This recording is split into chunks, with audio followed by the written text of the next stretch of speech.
बिस्मिल्लाहिर्रहमानिर्रहीम। अस्सलाम वालेकुम। आई एम सुल्तान महमूद। आजकल हमारा टॉपिक जो है वो नॉर्मल डिस्ट्रीब्यूशन के हवाले से चल रहा है। नॉर्मल डिस्ट्रीब्यूशन की न्यूमेरिकल एस्पेक्ट्स को आज कल हम देख रहे हैं। हमने नॉर्मल डिस्ट्रीब्यूशन के टेबल के मतलब बात की थी लास्ट लेक्चर्स के अंदर। आज जो है हम उसी टेबल्स को यूज़ करके अपने न्यूमेरिकल क्वेश्चंस को सोल्व करेंगे। हम अपने टॉपिक की तरफ चलते हैं। Important theorems. Students, numerical questions को सोल्व करते हुए मैंने लास्ट टाइम आपको 3 थ्योरम्स लिखवाए थे और उन 3 रिजल्ट्स को हमने अपने न्यूमेरिकल क्वेश्चंस के अंदर यूज़ किया था। आज 2 मज़ीद रिजल्ट्स उनके अंदर ऐड कर रहा हूं और उन रिजल्ट्स को भी हम अपने न्यूमेरिकल क्वेश्चंस में यूज़ करके अपनी नॉर्मल डिस्ट्रीब्यूशन से रिलेटेड क्वेश्चंस को सोल्व करेंगे। देखते हैं, हम 5 रिजल्ट्स जो हैं वो एक ही नज़र में देखते हैं, फिर इन रिजल्ट्स को हम अपने न्यूमेरिकल क्वेश्चन में यूज़ करेंगे। देखिए ज़रा, पहला रिजल्ट ये था, probability of z less than equal to a is equal to phi of a। दूसरा था, probability of z is greater than a is equal to 1 minus phi of a। तीसरा था, probability of z a and b, a और b के दरमियान अगर कोई value आपने प्रोबेबिलिटी मालूम करनी है तो phi of b minus phi of a। ये बात भी आपको मैंने बताई थी कि फाई ऑफ a हो या फाई ऑफ b हो, हम क्यूमुलेटिव डिस्ट्रीब्यूशन फंक्शन के टेबल में चेक करते हैं। मैंने टेबल को चेक करना भी आपको बता दिया था लास्ट टाइम।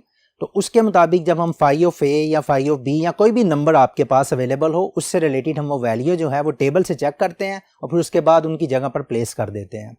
यहाँ पर आपके पास अगर 2 नंबर्स के दरमियान प्रोबेबिलिटी निकालनी है तो ये ग्रेटर देन के लिए ये है, लेस देन के लिए ये है। इसके बाद एक आज के 2 थ्योरम्स जो हैं वो 2 रिजल्ट्स वो ये हैं, प्रोबेबिलिटी ऑफ z मॉडुलस यानी कि एब्सोल्यूट का साइन है, less than equal to a is equal to 2 phi of a minus 1। यानी कि जो भी यहाँ पर रिजल्ट होगा, जो भी रियल नंबर होगा, उन रियल नंबर के मुताबिक हम फाई ऑफ a जो है वो टेबल से चेक करेंगे। टेबल से चेक करने के बाद हम वैल्यू को यहाँ पर पुट कर देंगे। सिमिलर फैशन में probability of z greater than equal to a is equal to 2 phi of minus a। यानी कि यही रिजल्ट जो है वो -a की शक्ल में यहाँ पर आएगा। हम -a की प्रोबेबिलिटी मालूम कर लेंगे, टेबल से हम वो वैल्यू देखकर हम यहाँ पर अप्लाई कर सकते हैं। हमारी बुक के अंदर पेज नंबर 10 है, क्वेश्चन नंबर 4 का बी पार्ट है, उसका मैं फर्स्ट हिस्सा जो है वो बता रहा हूँ आपको। आपसे ये पूछा गया है कि आपने probability of z less than 1 मालूम करनी है, यानी कि z का मॉडुलस लेना है और इसकी प्रोबेबिलिटी लेस देन 1 के लिए आपने फाइंड आउट करनी है। देखें ज़रा, आप अगर इस पे नोट करें तो हमारा आज का ये वाला थ्योरम जो है, probability of z modulus less than equal to a is equal to 2 phi of a minus 1, इसको और इसको अगर हम कंपेयर करें तो हम ये वाला थ्योरम अप्लाई करके इसकी प्रोबेबिलिटी फाइंड आउट कर सकते हैं। हम इसको इसके मुताबिक जो है वो एडजस्ट करके लिख सकते हैं। मसलन मैं अगर ये लिखूं, probability of z less then a या probability 1, probability of z less then a किसके इक्वल है, 2 फाई ऑफ a। इसका मतलब है कि उस थ्योरम के मुताबिक हमारे पास होगा 2 फाई ऑफ 1 माइनस 1। a की जगह पर चूंकि 1 आ रहा है इसलिए मैंने a की जगह पर 1 रख दिया है। जैसे यहां पर इन दोनों को कंपेयर करके ये वाला थ्योरम अप्लाई किया है। मैंने लास्ट टाइम आपको ये बताया था मैंने कि जब आपके पास इक्वालिटी का साइन नॉर्मल डिस्ट्रीब्यूशन के अंदर या किसी भी कंटिन्यूस डिस्ट्रीब्यूशन के अंदर काउंट नहीं करता, अगर लगा दें तब भी ओके, अगर ना भी लगाएं तब भी ओके, क्योंकि इक्वालिटी के अंदर उसकी प्रोबेबिलिटी 0 हो जाती है किसी भी नंबर के साथ। अगर कंटिन्यूस डिस्ट्रीब्यूशन है तो किसी भी नंबर के साथ उसकी प्रोबेबिलिटी जो होगी वो 0 होगी एग्जैक्ट नंबर के ऊपर। इसलिए इक्वालिटी का साइन जो है वो इतना रोल प्ले नहीं करता। आप चाहे लगाएं चाहे ना लगाएं, आपका थ्योरम जो है वो वैसे का वैसे ही अप्लाई होगा। अब देखें, हमने थ्योरम अप्लाई किया है तो 2 फाई ऑफ 1 माइनस 1 जो है, फाई ऑफ 1 की वैल्यू जो है मैंने ऑलरेडी आपको टेबल वैल्यू दी है। ये TV stands for table value. Table value जो है वो क्या है जी, 0.84134। यानी कि फाई ऑफ 1 की जगह पर मैं ये वाली वैल्यू प्लेस करूंगा तो मेरे पास जो है ये रिजल्ट आएगा 2 इंटू, ये फाई ऑफ 1 की वैल्यू मैंने टेबल से देखी है पीछे, तो आपके पास 0.84134 0.84134 माइनस 1। अब आप इसको कैलकुलेट कर सकते हैं। इसको पहले 2 से मल्टीप्लाई करें, जो रिजल्ट आए उसमें से 1 माइनस कर दें। जब मैं इसको 2 से मल्टीप्लाई करता हूं तो 2 multiplied by 0.84134, this will give you 1.68268। 1.68268 minus 1 करेंगे तो जाहिर बात है 1.68268 में से माइनस 1 करेंगे तो यू विल गेट 0.68268। ये आपका रिक्वायर्ड रिजल्ट आ जाएगा इसके लिए, यानी कि probability of z modulus less than 1 is equal to this. ये आपकी रिक्वायर्ड प्रोबेबिलिटी निकल आएगी। हमने पहले वाला थ्योरम जो आज मैंने इंट्रोड्यूस करवाया उसको यूज़ करके इसके लिए इसके न्यूमेरिकल को मैंने सोल्व कर दिया है। इसके बाद हम ये वाला थ्योरम भी यूज़ करेंगे हमारे नेक्स्ट बोर्ड के अंदर। ये वाला थ्योरम के रिलेटेड जो है वो एक न्यूमेरिकल हम सोल्व करेंगे, वो नेक्स्ट बोर्ड के अंदर हम करते हैं। जी स्टूडेंट, दूसरा जो थ्योरम का रिजल्ट है उसको हम यूज़ करने लगे हैं जो मॉडुलस के हवाले से था। वो ये वाला थ्योरम जो मैंने दोबारा यहाँ पर लिख दिया है कि z greater than a is equal to 2 phi of minus a, यानी कि यहाँ पर जो भी नंबर होगा उसको नेगेटिव नंबर के साथ हम यहाँ पर लिखेंगे, नेगेटिव साइन के साथ। यहाँ पर भी मैं यही बात करने लगा हूँ। देखें यहाँ पर भी जो है ये वाला था z modulus greater than 2, z greater than a। Equality का साइन हो या ना हो कोई फर्क नहीं पड़ता। आपने ये वाला थ्योरम जो है इसको अगर कंपेयर करेंगे और ये थ्योरम अप्लाई करेंगे तो you will get 2 phi of minus 2, that's it. इसका मतलब है मुझे phi ऑफ माइनस 2 की टेबल वैल्यू चाहिए जिसको मैं 2 से मल्टीप्लाई कर दूंगा। अगर phi ऑफ माइनस 2 की टेबल वैल्यू मैं चेक करता हूं तो phi ऑफ माइनस 2 के ऊपर जो कल हमने टेबल देखा था उस पे वैल्यू जो है वो आपके पास ये बनती है 0.02275। तो 2 इंटू 0.02275 ये आ जाएगी इसकी जगह पर। अब 2 को अंदर मल्टीप्लाई कर दें इसके साथ तो आपके पास ये रिजल्ट निकल आएगा 2 multiplied by 0.02275। This will give you 0.0455। आपकी रिक्वायर्ड प्रोबेबिलिटी आ जाएगी कि probability of z modulus greater than 2 इसके इक्वल निकल आएगी, दिस वन। सो स्टूडेंट्स, हमने जो आज के 2 थ्योरम जो थे, कल के 3 थ्योरम थे, आज के 2 थ्योरम जो मैंने लिखवाए हैं आपको उसको मैंने अप्लाई करके दिया है। बिल्कुल इसी तरह से आप दूसरे क्वेश्चन भी जो है इसके दूसरे पार्ट जो हैं इस क्वेश्चन के आप सोल्व कर सकते हैं। इसी क्वेश्चन का क्वेश्चन नंबर 4 का लास्ट पार्ट जो है वो मैंने आपके लिए लिखा है, वो ये वाला थ्योरम नहीं, ये पिछले थ्योरम को, ताकि उसकी रिवीजन भी आपको इजीली हो जाए। अब यहाँ पर आप देखें, आपको जो रिजल्ट चाहिए यहाँ पर probability of z less then -1.97 और z ग्रेटर देन 2.5 इसकी प्रोबेबिलिटी चाहिए। आपको याद होगा कि जब और हम यूज करते हैं तो प्रोबेबिलिटी के अंदर और का मतलब है कि आप रिजल्ट्स को ऐड कर रहे हैं, और अगर इसमें फर्ज करें एंड आ जाता तो इसका मतलब होता कि हम 2 रिजल्ट्स को आपस में मल्टीप्लाई कर रहे हैं। So this is a very important factor of the probability concept कि जब और आ रहा हो तो चीज़ों को प्लस किया जाता है, और जब एंड आ रहा हो तो दोनों प्रोबेबिलिटीज को मल्टीप्लाई किया जाता है। अब यहाँ पर बेसिकली ये और दरमियान में है, मैं इसको इस तरह से स्प्लिट कर सकता हूँ। इसी प्रोबेबिलिटी को यूँ लिख सकता हूँ, probability of z less then -1.97 plus probability of z greater then 2.5। Clear?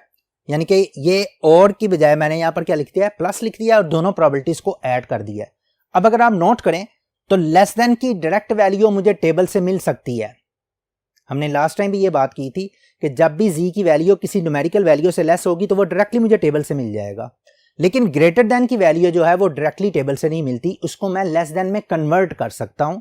तो ग्रेटर देन को जब मैं लेस देन में कन्वर्ट करता हूं तो मैं इजीली यहां से ये लिख सकता हूं, मसलन मैं यहां पर ये लिखता हूं, वैसे ही लिख रहा हूं, probability of z less then -1.97 plus इस ग्रेटर देन को जब मैं लेस देन की शक्ल में लिखूंगा तो 1 माइनस की शक्ल में लिखूंगा, इसके कॉम्प्लीमेंट में 1 minus probability of z less then 2.5।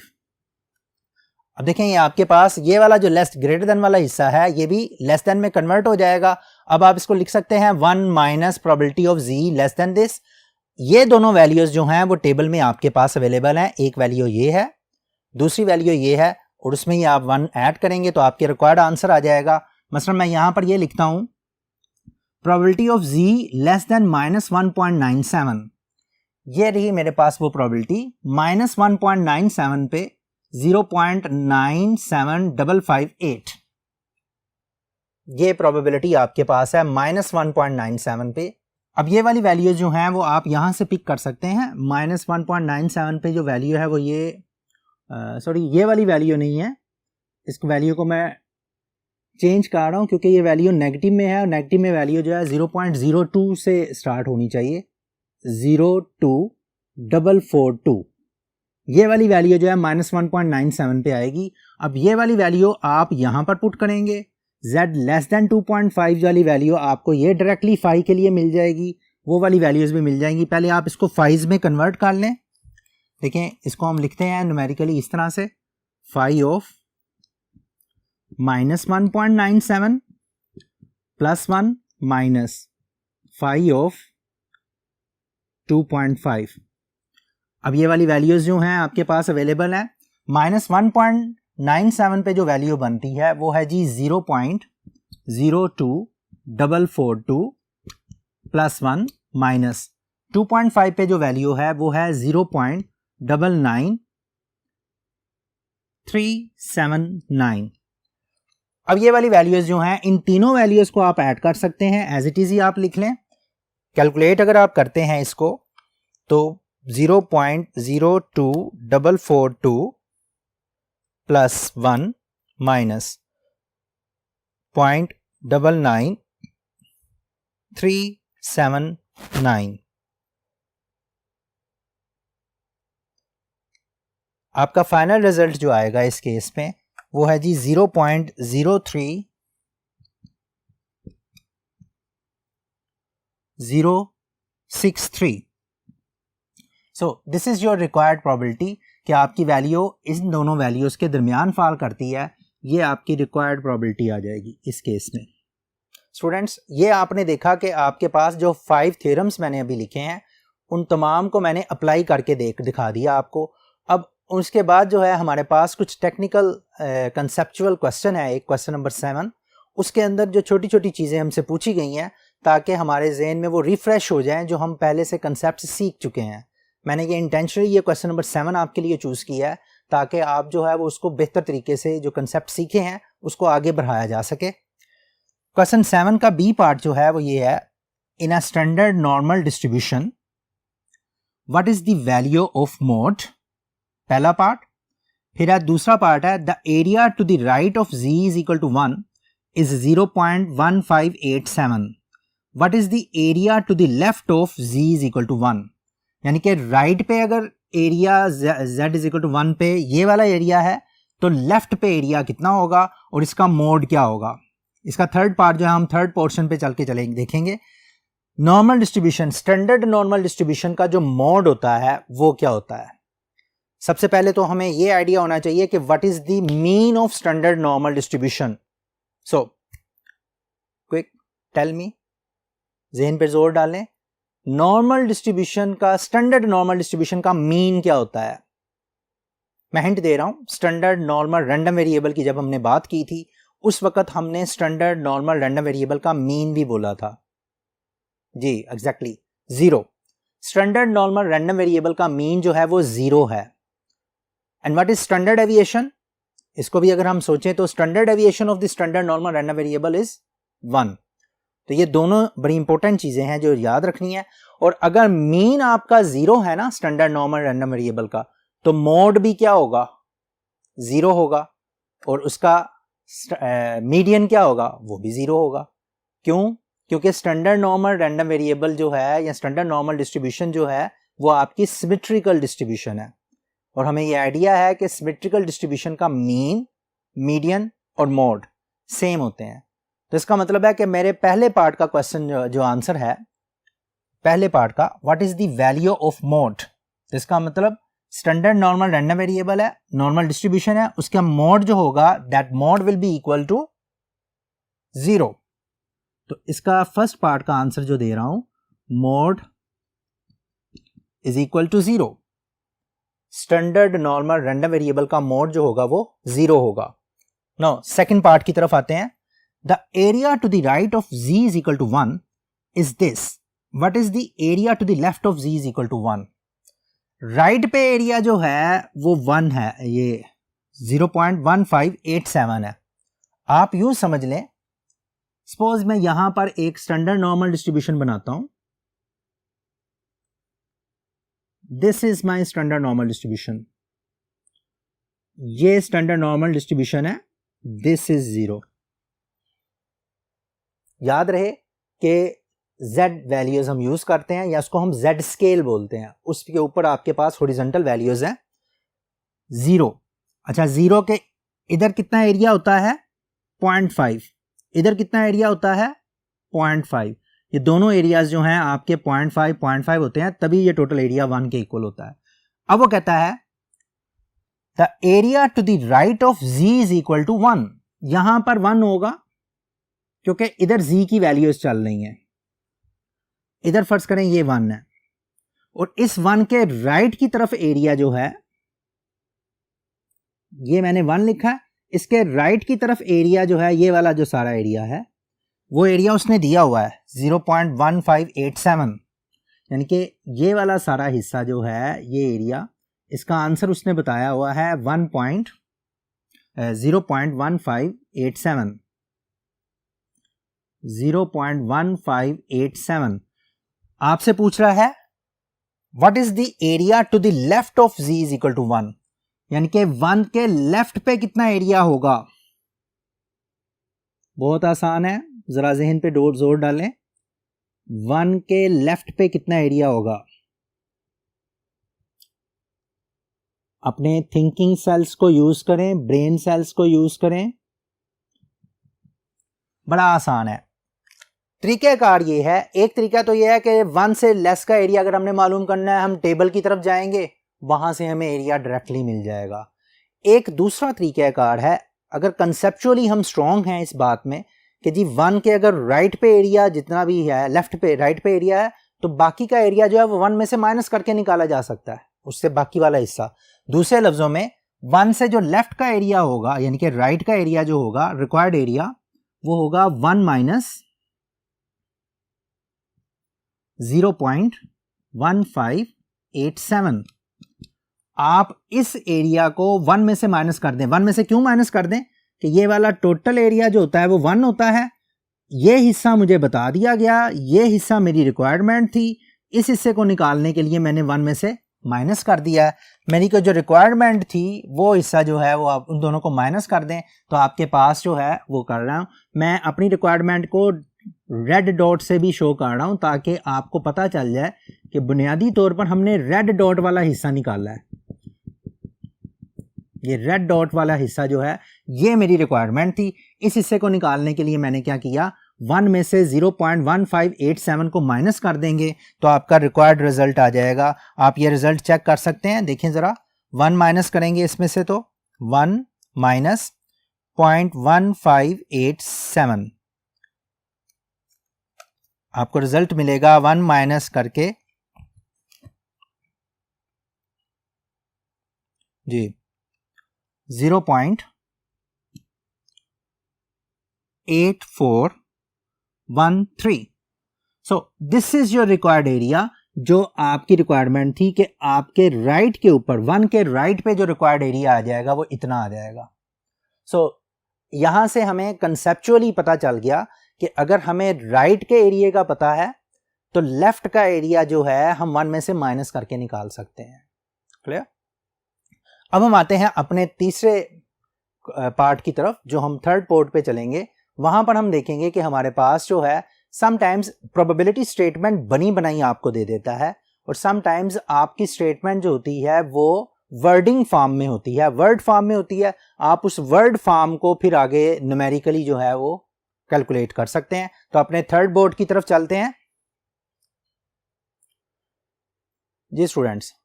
हमारे पास तीसरा पार्ट जो है इसी क्वेश्चन का, वो देखें जरा। Find the area between -1.5 and 2.5 on z scale, यानी कि z स्केल के ऊपर -1.5 और 2.5 के दरमियान वाला एरिया हमें चाहिए। तो यहां पर आप ये लिख सकते हैं, एरिया, रिक्वायर्ड एरिया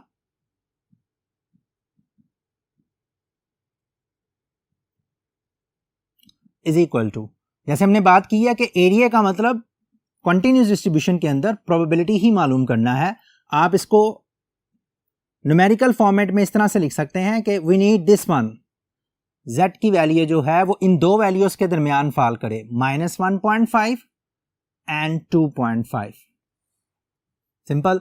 अब हमारे पास जो है थ्योरम जो यूज होगा वो यही है कि आपके पास अगर दो a और b के दरमियान एरिया आपको चाहिए तो आप क्या करें, जो लार्जर नंबर है उसकी टेबल वैल्यू पहले लिखेंगे, यानी कि phi of 2.5 minus phi of -1.5। यहां पर अब आपके पास फाई ऑफ 2.5 जो है वो आ जाएगा 0.999379 और माइनस यहां पर फाई ऑफ -1.5 की वैल्यू अगर आप देखनी है, ये है आपके पास 1.5 की वैल्यू। अगर मैं फाई ऑफ -1.5 की वैल्यू लिखना चाहूं तो वो भी लिख सकता हूं डायरेक्टली यहां से, फाई ऑफ -1.5, इसी वैल्यू को 1 में से माइनस करके लिख दो, यानी कि 1 में से अगर ये वाली वैल्यू माइनस करोगे तो मेरे पास आ जाएगा 1 माइनस 0.93319, ये वाली वैल्यू आएगी जी आपके पास 0.06681। फाई ऑफ माइनस ये वाला वैल्यू जो है वो आप यहां पर पुट कर सकते हैं 0.06681। आपका रिजल्ट देखें क्या बनता है, इन दोनों को माइनस कर लें, 0.99379 माइनस 0.06681, आपका रिजल्ट आ जाएगा ये 0.92698। ये आपकी रिक्वायर्ड प्रोबेबिलिटी निकल आएगी। यानी कि स्टेटमेंट वाले क्वेश्चन को, जिस क्वेश्चन के अंदर वर्ड्स दिए जाते हैं, उस क्वेश्चन को पहले आप न्यूमेरिकल फॉर्मेट में लिख लें ताकि आपको आइडिया हो जाए कि आपके न्यूमेरिकल लैंग्वेज के अंदर वो क्वेश्चन किस तरह से चेंज हो जाएगा। उसी के मुताबिक आप अपनी एडजस्टमेंट कर लें, इसकी प्रोबेबिलिटी मालूम करें, इसके लिए प्रोबेबिलिटी आप टेबल में वैल्यू चेक करें, इन दोनों को आपस में माइनस करें, हमारे पास जो है हमारा रिक्वायर्ड रिजल्ट आ गया। सो स्टूडेंट्स, आज हमने जो है अपनी जो स्टैंडर्ड नॉर्मल रैंडम वेरिएबल और standard normal frequency distribution function के रिलेटेड जो टेबल था उसके 5 थ्योरम जो हैं उसको देखा है कि आपके पास अगर z की वैल्यू मौजूद हो तो उस z की वैल्यू की मौजूदगी में हम अपने टेबल को कैसे देख सकते हैं, हम अपना टेबल कैसे आगे लेकर चल सकते हैं, हमारे पास z की वैल्यू की मौजूदगी में हमारी प्रोबेबिलिटी कैसे निकाली जा सकती है। z चूँकि नॉर्मल रैंडम वेरिएबल है तो फिर हम नॉर्मल रैंडम वेरिएबल के टेबल को देखकर z की वैल्यू के अगेंस्ट प्रोबेबिलिटी निकालते हैं। हमारा नेक्स्ट लेक्चर में ये होगा कि हमारी जो प्रोबेबिलिटी अवेलेबल होगी उस प्रोबेबिलिटी के अगेंस्ट हमें z की वैल्यू चाहिए होगी। दूसरे लफ्ज़ों में हम इन्वर्स यूज़ करेंगे अपने टेबल का, उसके लिए हमारे पास एक अलग से टेबल अवेलेबल है। तब तक के लिए अपना ख्याल रखिएगा। अल्लाह हाफिज़।